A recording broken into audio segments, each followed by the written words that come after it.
السلام علیکم دوستو، آج میں آپ کو بتانے جا رہا ہوں جنت کے بارے میں۔ ذکر جنت کے اعلیٰ درجوں میں پہنچ گیا۔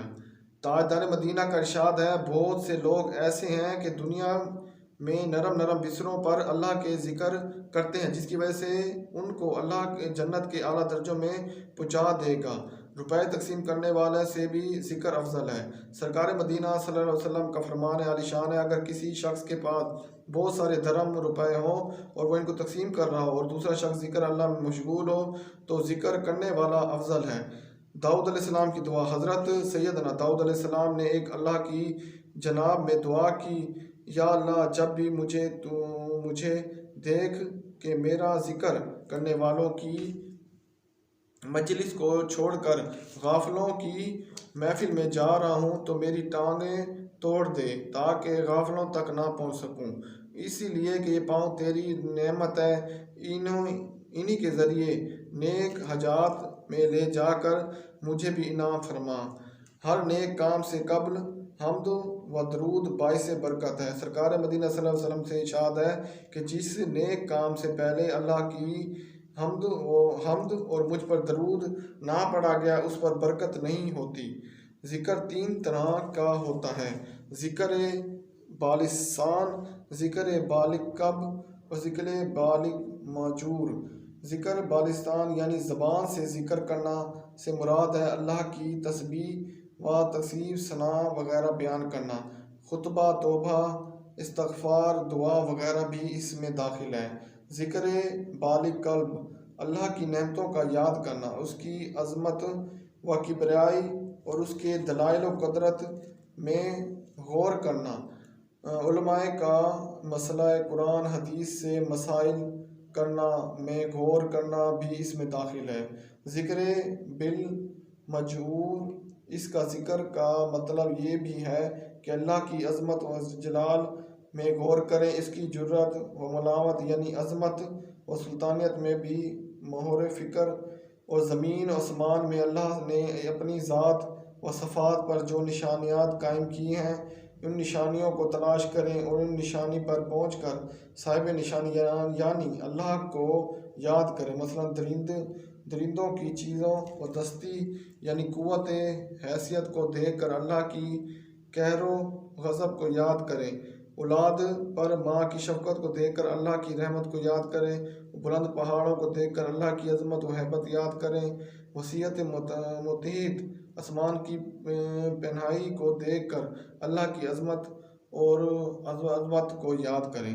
رات بھر فرشتے حفاظت کرتا ہے۔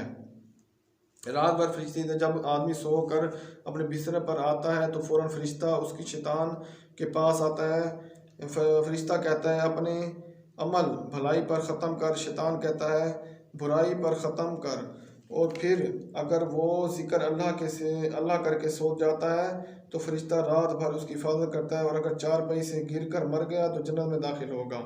اللہ قرآن عظیم میں ارشاد فرماتا ہے، تو میری یاد کیا کرو، میں تمہارا چرچا کرا کروں گا۔ اللہ تعالیٰ اپنے ذکر بندوں کو کس طرح یاد فرماتا ہے، اس کی تفصیل اس حدیث سے معلوم ہوتی ہے۔ اللہ تعالیٰ بھی ذکر کا ذکر کرتا ہے۔ حضرت ابو ہریرہ سے مروی ہے کہ سرکار مدینہ صلی اللہ علیہ وسلم فرمایا، اللہ تبارک تعالیٰ ارشاد فرماتے کہ میرے متعلق میرا بندہ جو گمان رکھتا ہے میں اس کے لیے ایسا ہی ہوتا ہوں کہ میں اسی کے ساتھ ہوتا ہوں جب وہ مجھے یاد کرتا ہے۔ اگر وہ مجھے اپنی جی میں بھی یاد کرتا ہے تو میں اس کو اپنی جی میں بھی یاد کرتا ہوں، اگر وہ مجھے کسی جماعت میں یاد کرتا ہے تو میں اس کی جماعت میں بھی یاد کرتا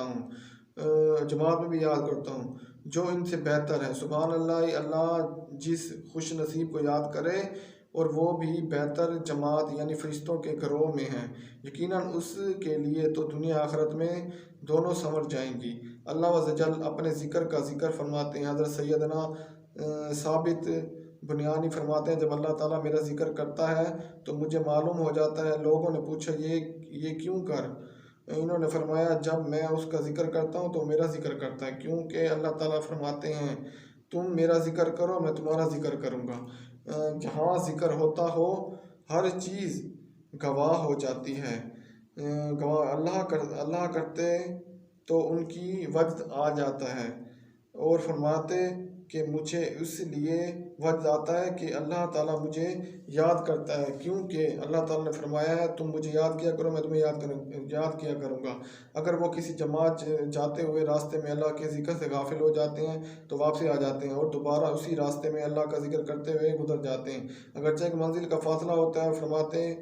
فرماتے ہیں میں چاہتا ہوں کہ جس بقا زمین علاقے سے گزروں وہ سب قیامت میں میرے ذکر اللہ کی گواہی دے۔ سبحان اللہ۔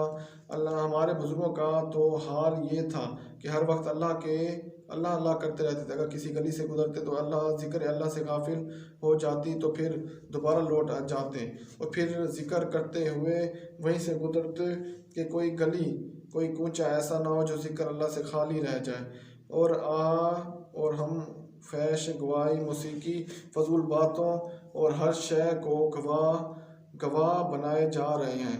یہ اللہ تبارک تعالیٰ کا ہم پر عظیم احسان ہے کہ اس کا ذکر ہم ہر جگہ کر سکتے ہیں، اس لیے کوئی خاص مقام و وقت مقرر نہیں فرمایا۔ جہاں جائیں جدھر جائیں اللہ کرتے جائیں، جیسا کہ حسن بصری فرماتے ہیں کہ اللہ نے اپنے قول میں فرمایا تم مجھے یاد کیا کرو میں تمہیں یاد کیا کروں گا، سے ہم پر آسانی کر دی ہے کہ ذکر اللہ کے لیے کوئی جگہ مخصوص نہیں فرمائی۔ اگر اللہ تعالیٰ ہمارے لیے ذکر کے لیے کوئی جگہ فرما دیتا ہے تو ہمیں وہاں جانا واجب ہوتا ہے، خواہ وہ مقام ایک صدی کی مسافت پر ہوتا ہے، جیسا کہ حج کے لیے لوگوں کو کعبے میں بلایا جاتا ہے، کہ بس اسی کا شکر اور احسان ہے۔ جی ہاں دوستو، آج کی ہماری انٹرسٹ ویڈیو اگر آپ کو پسند ہے ہماری ویڈیو کو لائک کمنٹ شیئر ضرور کریں اور ہمارے چینل احمد جانی کو سبسکرائب ضرور کریں، ساتھ بیل آئیکن پر بھی کلک کریں۔ السلام علیکم۔